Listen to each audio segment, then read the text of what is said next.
Hola a todas. Hola, hola. ¿Me escuchan? Día. Muy Buenos bien, días. ¿Cómo están?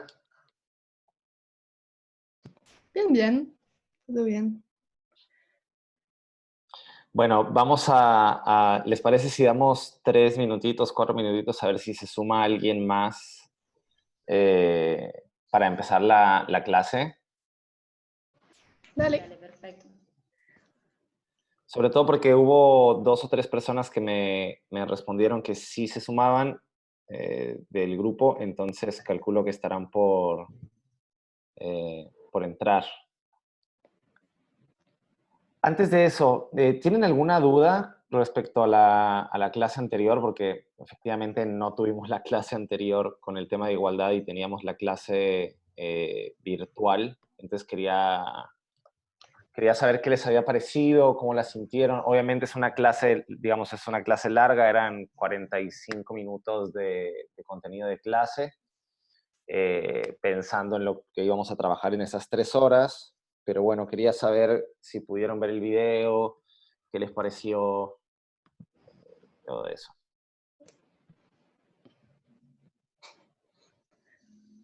Yo lo vi, el video me pareció súper claro con respecto a los textos también. No terminé de leer todos los textos, eh, pero sí entendí como las diferencias claves entre Saba y Saldivia, que me parece que era lo que estabas proponiendo. Genial. ¿Alguien más? Ahí entró una segunda Alejandra.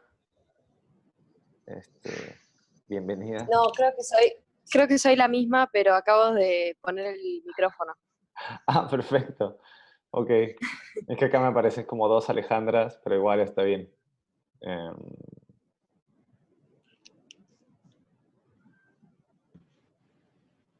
ok.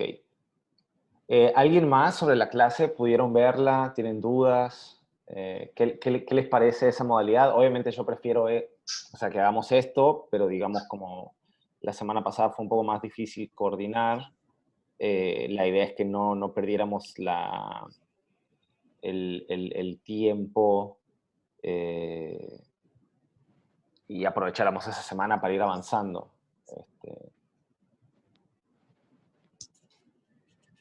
Está buena esa modalidad, pero esta quizás es mejor para poder plantear las dudas, porque los textos son algunos textos son más difíciles que otros, tienen muchos conceptos filosóficos a veces que no entiendo muy bien, y está bueno para plantear las dudas, para hacer un intercambio de ideas entre todos.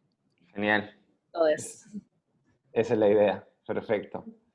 De esa primera clase, o sea, de la clase sobre igualdad, van a ver que varias de las discusiones y varios de los temas que tocan, o sea, que se tocan sobre todo en los primeros, en los primeros textos, se van a conectar con muchos otros. Ahí entró otra de sus compañeras. Hola. Eh, son 2. Genial. Bienvenidas. Están, para quienes no han utilizado Zoom antes, ustedes van a ver que tienen una pestaña de chat donde pueden ver quién está conectado, ¿sí? Y donde también pueden escribir, ¿no? Por ejemplo, acá yo les voy a poner hola. Entonces, sí, o sea, si ya están adentro y no ven esta pestaña, chequen en los recuadros que tienen abajo. Miren, de hecho, lo que voy a hacer ahora es que les voy a compartir mi pantalla para que ustedes vean lo que yo estoy viendo. ¿Sí? Entonces, acá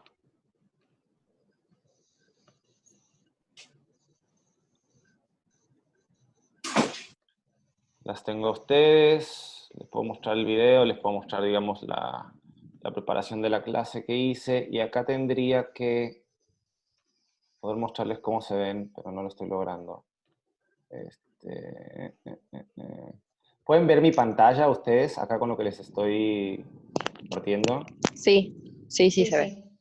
Perfecto. Bueno, porque acá, no sé por qué me la ponen chica. A ver, voy a stop sharing. No, bueno, no me deja mostrarles el chat, pero bueno, lo deben de tener ahí en las pestañas de abajo. Lo que les decía de los textos de la clase anterior es que van a ver ustedes cómo en las clases siguientes se van a ir conectando varios conceptos y varios recursos que nos dan esos textos para pensar las otras discusiones que tengamos.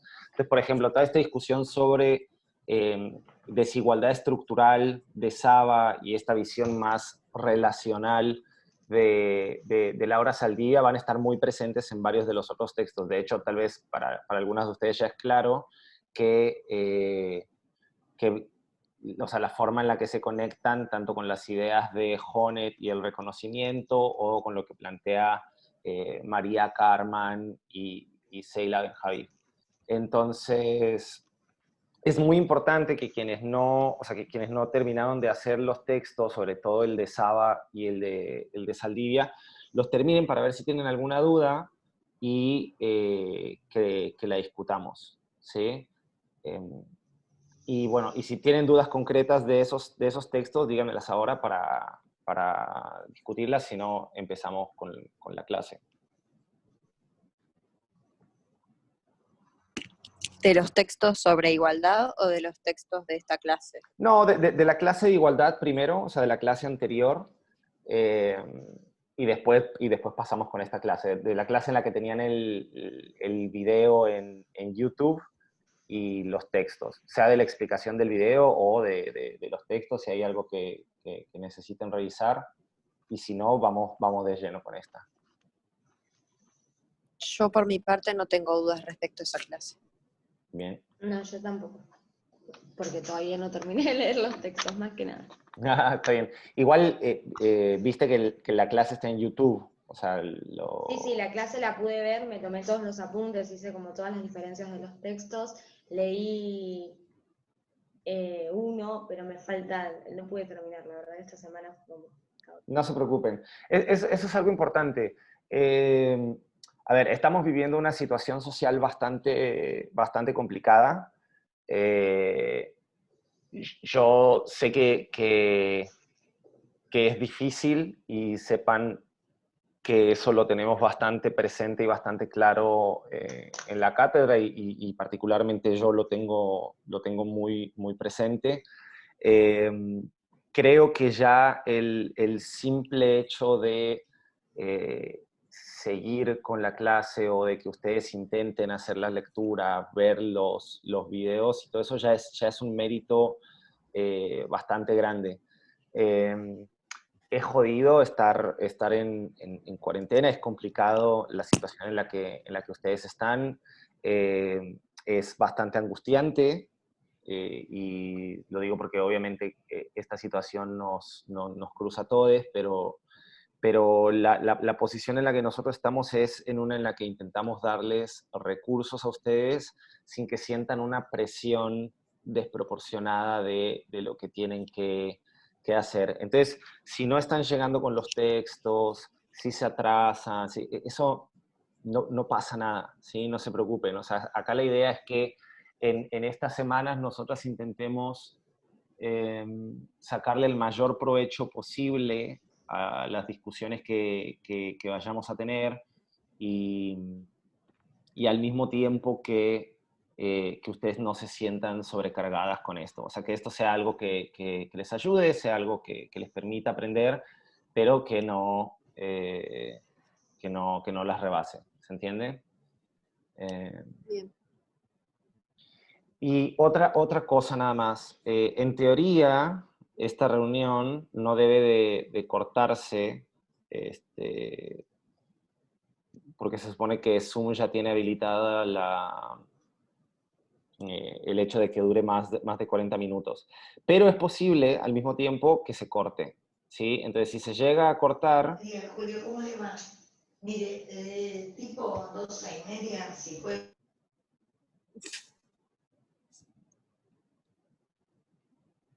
Perdón, no se escuchó bien.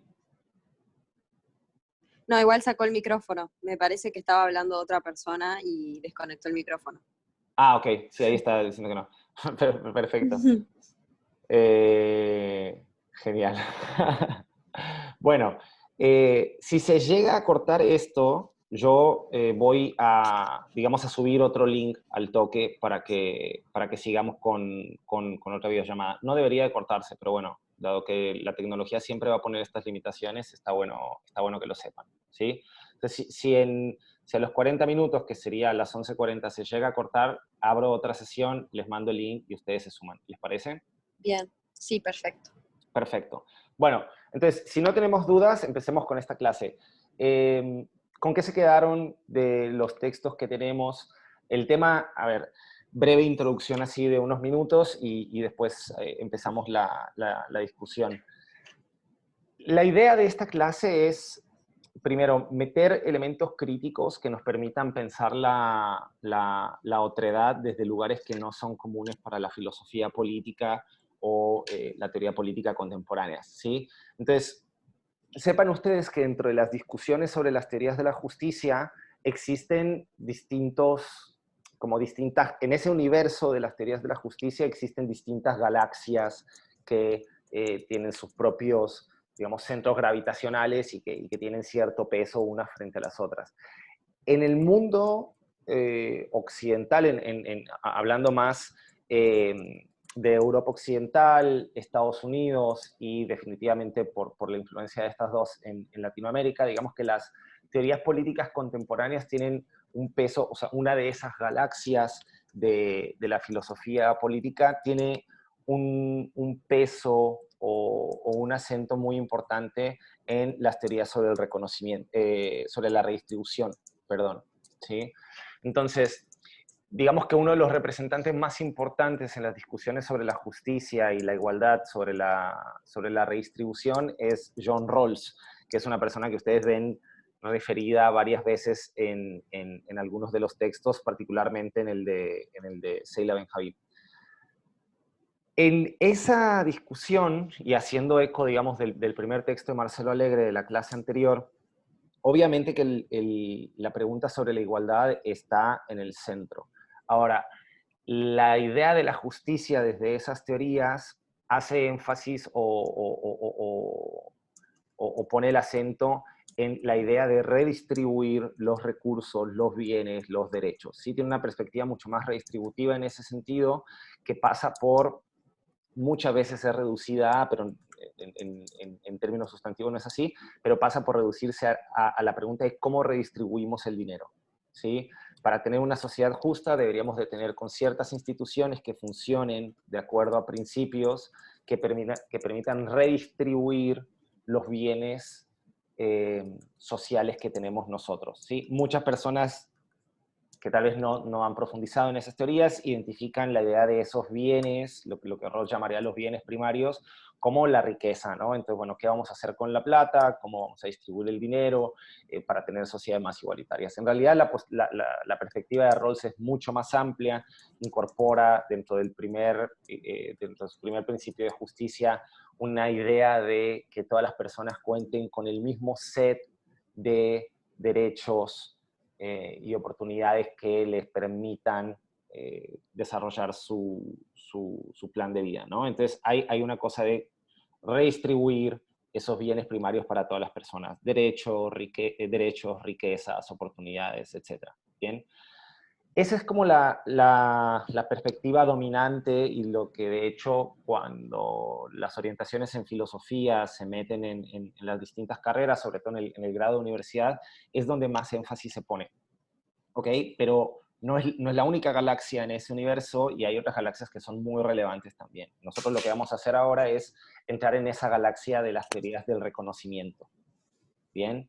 Son teorías que ponen el énfasis ya no en la cuestión redistributiva, sino en la cuestión de la incorporación de la otredad, por decirlo de alguna manera, ¿sí? En que hacen eco, y acá podremos empezar con esta idea de Honneth, de que para que las personas puedan ser seres sociales plenos necesitan encontrarse en las otras personas. Y necesitamos, en esa idea de encontrarnos en las otras personas, el reconocimiento de esas personas, el reconocimiento de las instituciones, porque sin eso no podemos existir como seres sociales, ¿sí? Hay una idea de moralidad en torno a la dignidad humana, ¿no? Como un valor o como un principio fundamental, que cruza en estas teorías por la idea de que la dignidad humana puede entenderse o puede configurarse o puede descubrirse a partir de poner el foco en el reconocimiento de las personas. O en el caso de Honneth, en términos negativos, en aquello que sería lo opuesto al reconocimiento, ¿sí? En el maltrato, en el destrato o en el desprecio que pueden sufrir las personas, ¿sí? Honneth pone mucha energía en desentrañar esta idea de la humillación o del desprecio a las personas para mostrar que la dignidad humana o los elementos más sobresalientes de la dignidad humana pueden ser entendidos cuando ponemos atención en cuáles son esas formas de humillación y de daño personal que las personas pueden tener, ¿sí? Si ponemos el acento en esas formas de humillación, nosotros vamos a poder ver la contracara de esos maltratos. Y esa contracara van a ser aquellas cosas que nosotras necesitamos para lograr el reconocimiento, ¿sí? Ahora, este punto es muy importante acá porque se va a abrir toda una discusión sobre la forma en la que tiene que ser ese reconocimiento. Y aquí entra la idea de la intersubjetividad, ¿sí?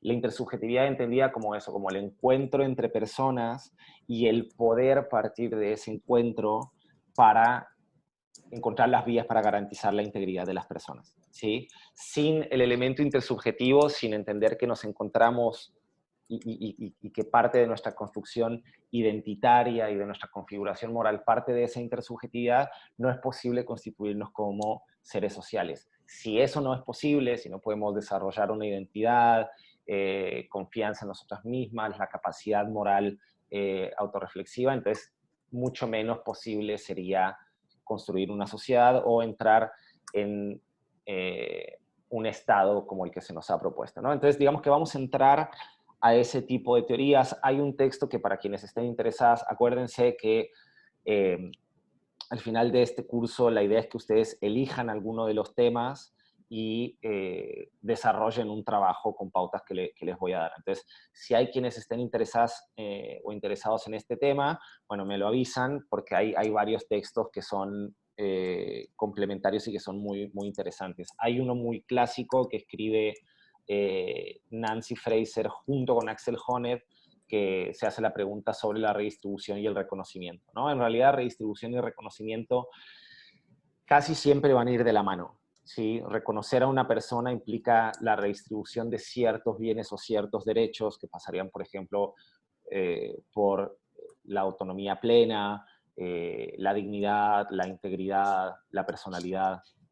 Y al mismo tiempo, la redistribución económica o la redistribución de riquezas también siempre implicará cierto grado de reconocimiento a las personas, ¿sí? Uno no podría generar, por ejemplo, una política pública de apoyos sociales a madres solteras para darles cierta cantidad de plata todos los meses, si no pasa por una dimensión de reconocer que esas madres son sujetos que necesitan ese apoyo social, ¿sí? Entonces, en realidad siempre redistribución y reconocimiento están engarzadas la mayoría de las veces, pero analíticamente es importante separarlas para ver cuáles son los elementos centrales de cada una y para partir de ahí, ¿ok? Con esta introducción, ahora sí, dudas, preguntas, sea de lo de Axel Honneth, de los otros textos, y vamos de a poco discutiéndolo.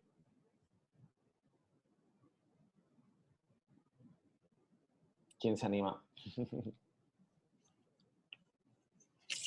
Yo en general con el texto de Honneth y el de Karman no tuve problemas para entender. Después en el de Benhabit sí, o sea, no tuve problemas para entender en términos generales, pero hay conceptos filosóficos que no entendí muy bien, como por ejemplo capacidad no aumental de Kant. o reversibilidad o identidad definicional, por ejemplo. Ajá. Ok. ¿Qué más dudas además de esas tenés? ¿O hay alguien que tenga para, así digamos, hacemos una ronda de dudas sobre los distintos textos y después pasamos a discusión y a resolverlos? ¿Quién más Bueno, tiene? Sí, otra, en términos generales, ¿qué sería la teoría moral universalista? perfecto.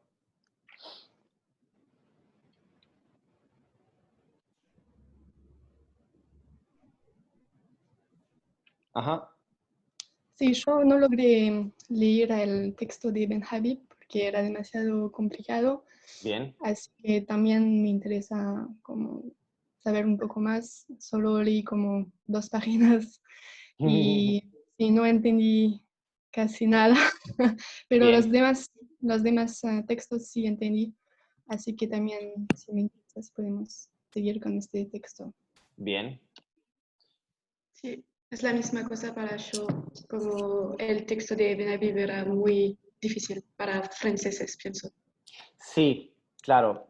Sabes que es muy... Yo estoy casi seguro que este texto de Benjaví debe estar en francés y la verdad es que esa fue mala mía porque no se me ocurrió pasarles el texto también en francés. Entonces, sí. Igual, si les parece, si ustedes lo googlean, muy probablemente este libro esté en francés. El libro es este, que este es el capítulo 6, me parece, del Ok, libro.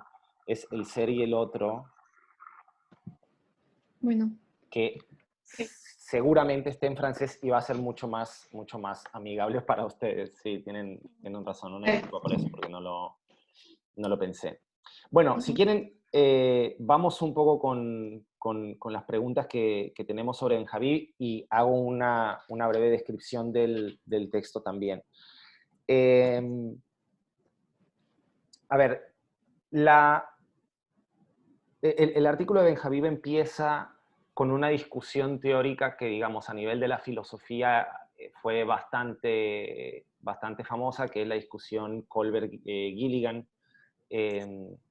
porque lo que ella, digamos, está preguntando, lo que está intentando incorporar a la discusión sobre filosofía moral es la pregunta sobre el feminismo o la teoría feminista o las teorías feministas y qué es lo que ellas tienen para contribuir a la discusión sobre la moralidad, ¿sí? Entonces, digamos, lo que hace en esa primera parte Benjaví es repasar un poco los puntos centrales de lo que para ella ese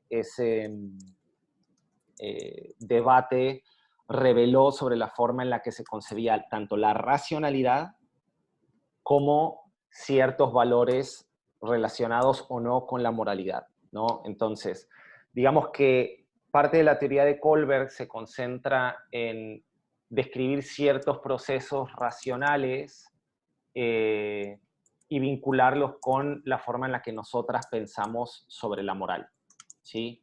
Y al mismo tiempo considera que otras reflexiones, otros valores, otra forma de pensar, o sea, literalmente, para entenderlo de la manera más llana, es qué formas de pensar califican como pensamiento o como reflexividad moral y qué formas de pensar no califican de esa manera. ¿Ok?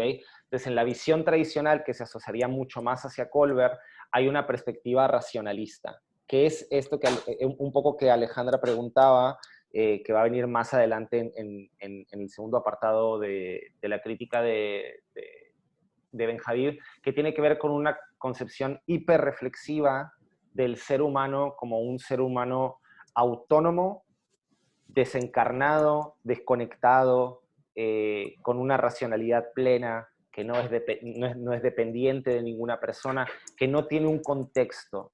¿Sí? Acá tal vez para conectar esta idea le sirva recordar esta idea que Benjaví critica bastante cuando está hablando sobre Hobbes, y que Hobbes considera a los seres humanos, que en realidad lo que nos va a decir Benjaví es que está hablando de varones blancos, propietarios, etcétera, y que los considera como hongos que están separados de la realidad. Entonces pareciera que en algún momento los seres humanos simple y sencillamente nacieron y son plenamente racionales, reflexivos, descontextualizados, etc.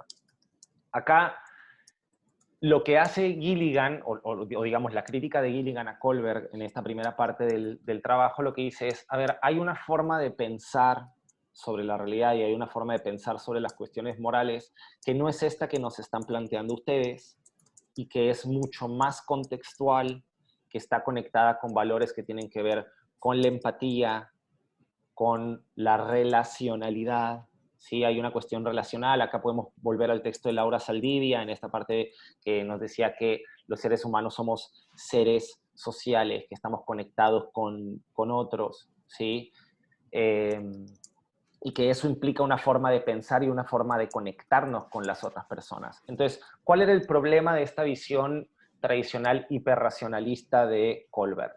Que cuando se hacían los estudios sobre pensamiento moral y llegaban a los casos de tomar testimonios de mujeres, las mujeres tenían una forma de responder a las preguntas que era mucho más contextual y que cruzaba por toda esta forma de racionamiento moral que era más flexible, que era más sensible también en ese sentido, y que entonces en las evaluaciones de Kohlberg lo que decían, bueno, efectivamente los hombres tienen una mayor capacidad racional o la forma de reflexividad moral de los hombres es más avanzada que las de las mujeres, y las mujeres, su forma de pensar se asocia más con el cuidado, con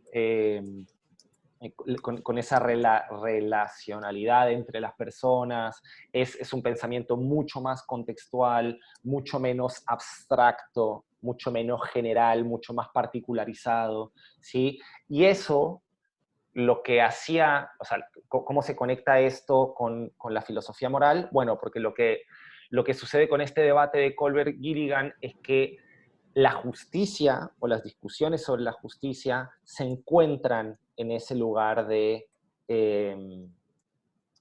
la reflexividad moral abstracta general y las preguntas sobre la justicia. Y por el otro lado, lo que ahí Benjaví explica como el concepto de la buena vida, que tiene que ver más con las cuestiones del cuidado, de hecho ahí se pone en el centro algo que es un concepto que fue olvidado o relegado o menospreciado por la filosofía moral y por la filosofía política, que es todo lo relacionado con la ética del cuidado, ¿sí?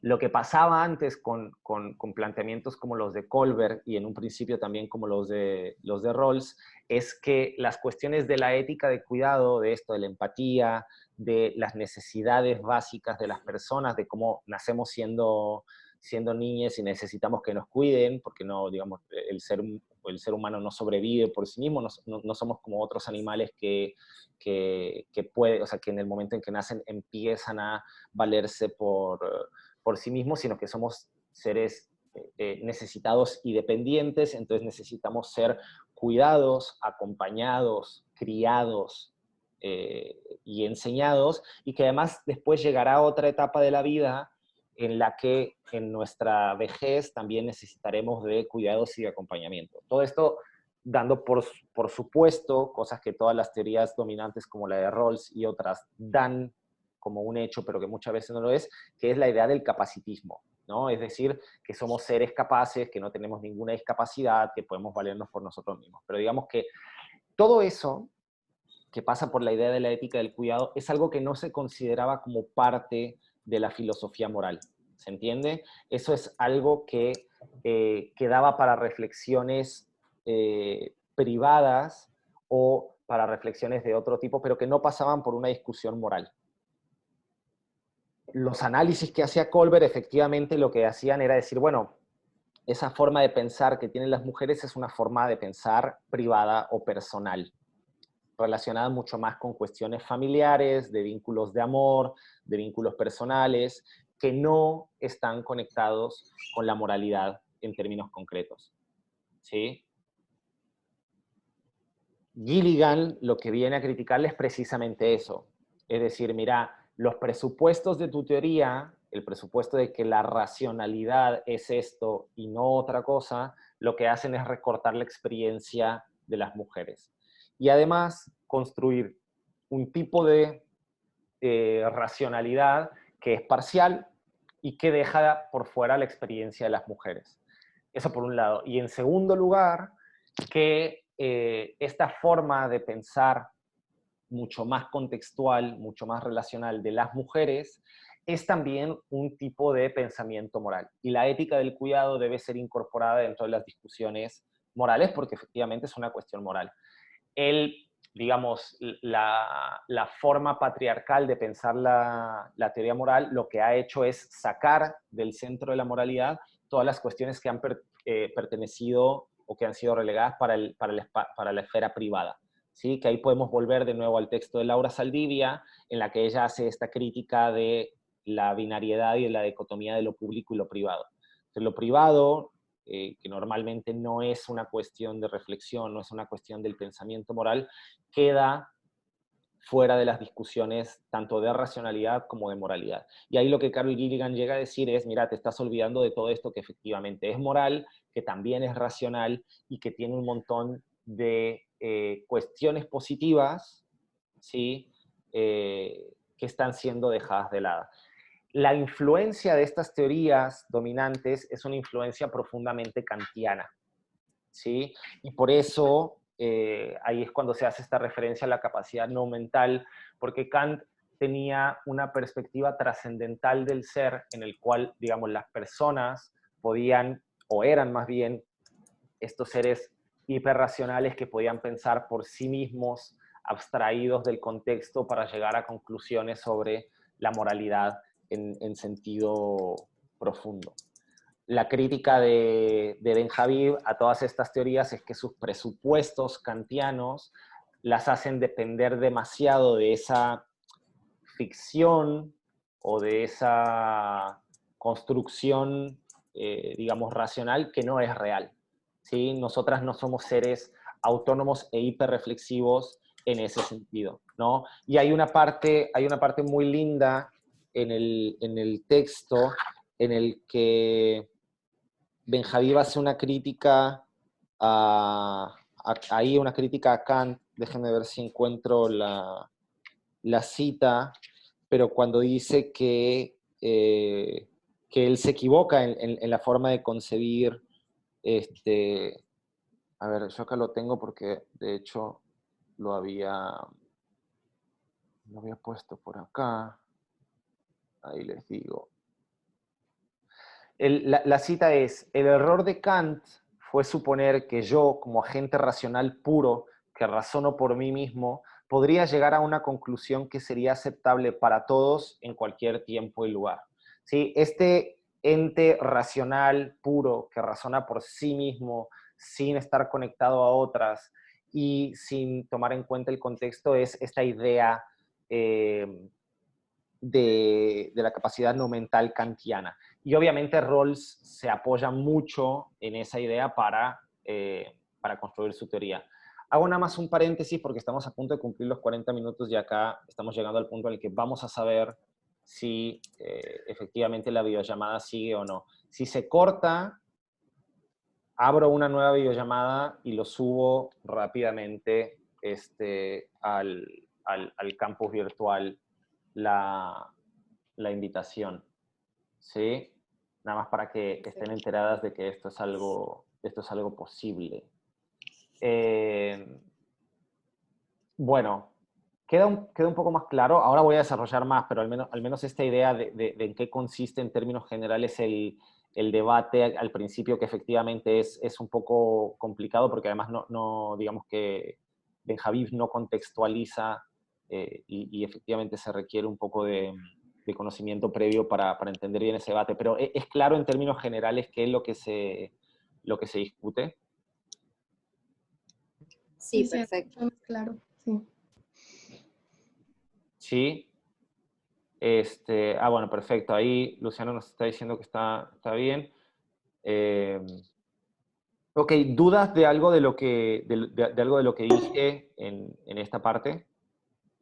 ¿No? Bien. En el chat, nada más también para que sepan, por si no quieren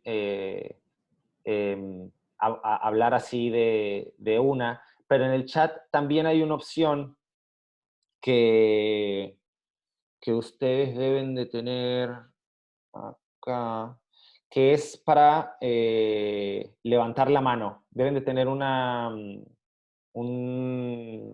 iconito que les permite como raise hand, ¿sí? Entonces, al lado de su nombre, en el chat, en participants, a mí me va a aparecer una manita, ¿sí? Entonces, si de repente yo estoy hablando y les surge una duda concreta sobre algún concepto o alguna idea que les estoy diciendo, ustedes pueden picarle ahí y levantan la manita o habilitan su video y yo las estoy viendo desde acá, ¿sí? Bueno, entonces, ¿no tenemos dudas hasta acá? ¿No? Bien.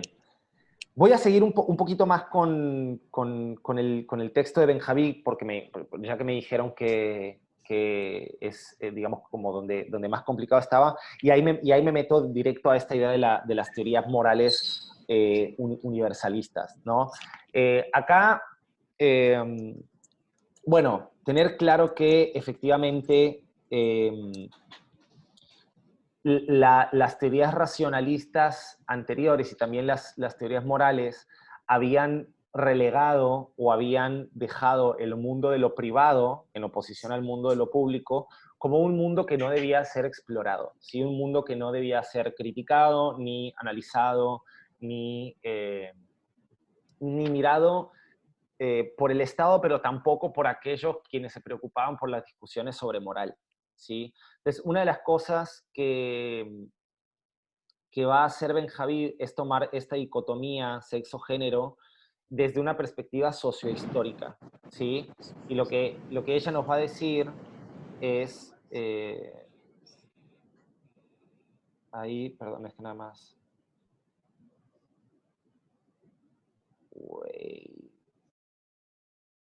Ahí está.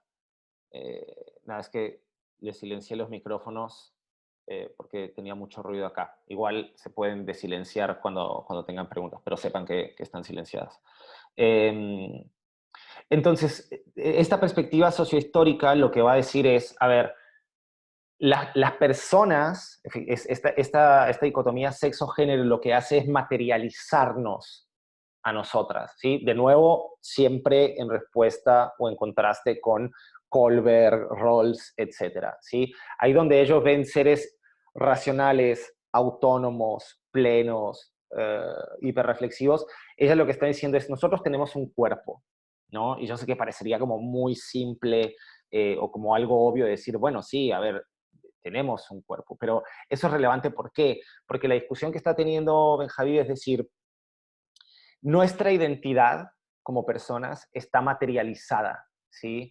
El sexo y el género nos materializan en el mundo y eso es relevante tanto para la forma en la que pensamos y concebimos nuestros problemas morales, como para la forma en la que teorizamos, ¿sí? Esa identidad abstracta o ese recorte de la identidad hace que se pierdan muchas cosas que son importantes tomar en cuenta, ¿sí? Pero además, esta, digamos, materialización corpórea que plantean los feminismos nos hace ver que en esos sistemas las mujeres por su sexo y por su género están oprimidas y explotadas, ¿sí? Ahora, una forma en la que se muestra esto dentro de la teorización o dentro de las discusiones sobre la moral es precisamente en la crítica que le hace Carol Gilligan a Kohlberg, ¿sí? Y que después Benjaví continúa haciendo a Rawls ya en la filosofía moral, que básicamente pasaría por decir algo así como la forma en la que ustedes construyen la racionalidad y las reflexiones sobre moralidad privatizan la experiencia de la mujer, ¿sí? Y privatizar en